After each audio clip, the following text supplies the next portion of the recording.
Bakery ಮತ್ತು ಮಾಲ್ಗಳಲ್ಲಿ ಸಿಗುವಂತಹ ಡೋನಟ್ಸನ್ನು ಮನೆಯಲ್ಲಿ ಮೊಟ್ಟೆ ಮತ್ತು ಓವನನ್ನು ಬಳಸದೆ ಸಾಫ್ಟ್ ಮತ್ತು ಸ್ಪಾಂಜಿಯಾಗಿ ಮಾಡ್ಕೊಳ್ಬೋದು.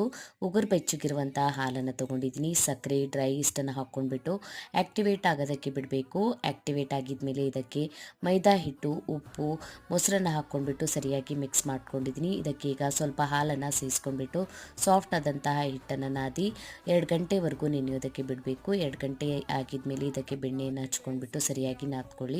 ಆಮೇಲೆ ಈ ಥರ ರೌಂಡ್ ಶೇಪ್ನಲ್ಲಿ ಮಾಡ್ಕೊಂಡ್ಬಿಟ್ಟು ಬಟರ್ ಪೇಪರ್ ಮೇಲೆ ಇಟ್ಕೊಂಡಿದ್ದೀನಿ. ಇದರ ಮೇಲೆ ಕಾಟನ್ ಬಟ್ಟೆಯನ್ನು ಹಚ್ಕೊಂಡ್ಬಿಟ್ಟು ಅರ್ಧ ಗಂಟೆ ಬಿಟ್ಬಿಡಿ. ಆಮೇಲೆ ಇದನ್ನು ಡೋನಟ್ ಶೇಪನ್ನು ಕೊಟ್ಕೊಳ್ಬೇಕು.